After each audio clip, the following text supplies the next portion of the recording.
वर्षीय स्वाध्याय पाठ्यक्रम के 12,000 स्वाध्यायियों की ओर से आपके चरणों में अनंत कृतज्ञता पूर्वक अनंत सह नमोस्तु नमोस्तु नमोस्तु।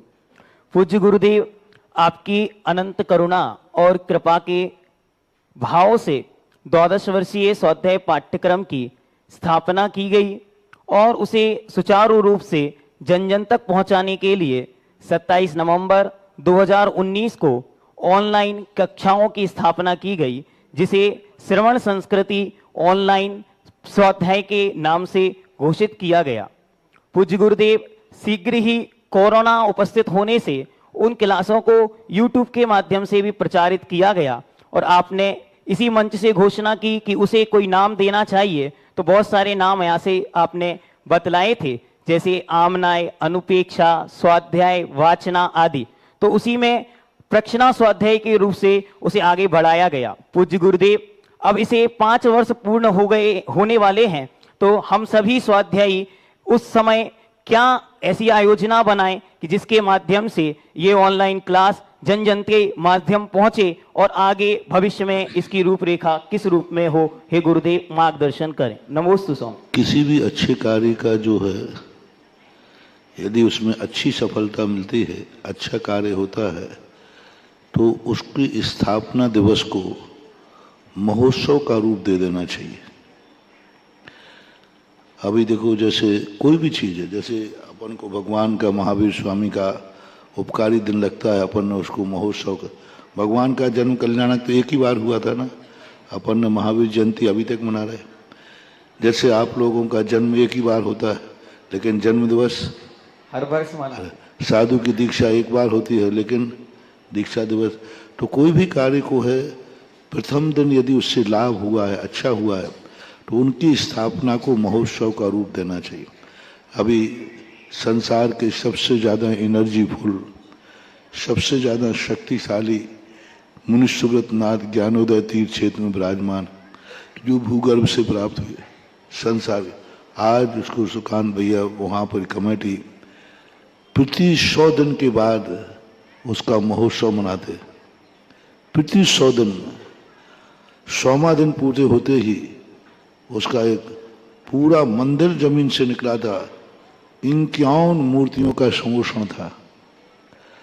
उन मूर्तियों के प्रति लोगों का इतना उपकारी भाव है, इतना अच्छा है कि हर 100 दिन में के बाद उस दिन जब आता है तो महोत्सव का रूप ले लेता है और सारे भारत के लोग हर 100 दिन में वहाँ इकट्ठे होते हैं। जिनको उस मूर्ति से लाभ हुआ है वे 100वां दिन का इंतजार करते हैं। तो जितना ज़्यादा हमें कोई चीज़ से लाभ मिलता है, उतना ही हम उसको महोत्सव मनाएं। यदि बहुत ज़्यादा लाभ है तो हफ्ता मनाएं। जैसे मान लो कोई कार्य सोमवार को हुआ है, तो सोमवार को ही महोत्सव मना लें। जब जब सोमवार आएगा महोत्सव होगा। मान लो इतना नहीं है तो महीने का बनाएं कि भाई ये तारीख आएगी तो हो जाएगा। नहीं है तो 4 महीने का, 6 महीने का, साल भर का रख लो। तो 5 साल हो गए। 5 साल के वर्ष के बाद आप उसको महोत्सव का रूप दे सकते हैं। 12 वर्षीय कोर्स को आपको चालू किए हुए कितने साल हो गए हैं? 7 वर्ष हो गए। 7 साल दे सकते हैं। संस्थान को कितने साल हो गए, इसका भी महोत्सव मना सकते हैं। जिस दिन संस्थान स्थापित हुआ था उस दिन संस्थान की तरफ से, आजकल तो सब लाइव है, सारे संस्थान के स्नातकों को कहा जाए कि अपने अपने घर में जो जहाँ है वहाँ से दिवाली का रूप मनाया जाए। संस्थान में दिवाली हो, दीपक जलें, जितने वर्ष हो जाएं सामने जनवाणी माता को रख लें और जनवाणी को रख करके और उसकी आरती उतारें। तो संस्थान का भी एक दिवस मना सकते हैं। 12 वर्ष के 7 वर्ष हो गए हैं, तो उसकी जिस दिन स्थापना की उस दिन को सारे 12 वर्ष से जितने भी स्वाध्याय छात्र हैं वे सब लोग अपने घर में बैठेंगे। यहाँ बुलाना जरूरी नहीं है। वही मोदी जी की घंटी बजवाई थी ना उन्होंने एक बार, तो बस आजकल तो सब कोरोना के समय बस सब जितने 12 वर्ष सबसे कहो अपने घर में चौकी पर जनवाणी रखो, जिसको आपने 7 साल तक पढ़ा है, इस तारीख को उतना दीपक 7 दीपक रख करके और एक जनवाणी की आरती यहाँ से पढ़ो, वो उसको पाठ करें, एक पाठ करा दो, बस महोत्सव हो जाएगा।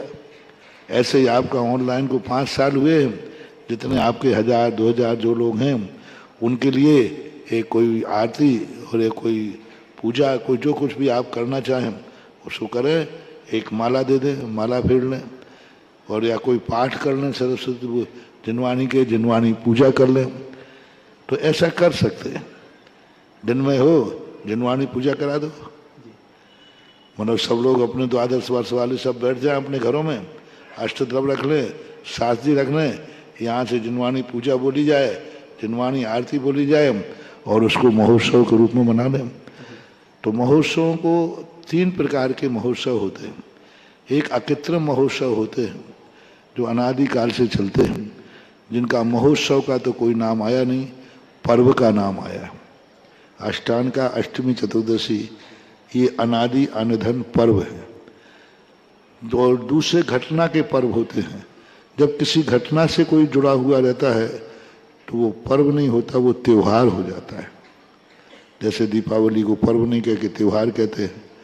तो इन घटनाओं से जुड़े हुए को आप खुद महोत्सव का रूप दें, बहुत अच्छा है, अच्छा सोच है, करना चाहिए, क्योंकि जिससे हमारा उपकार हुआ है उसकी खुशी साल भर में एक बार मनाना हमारे भविष्य को उज्जवल करता है।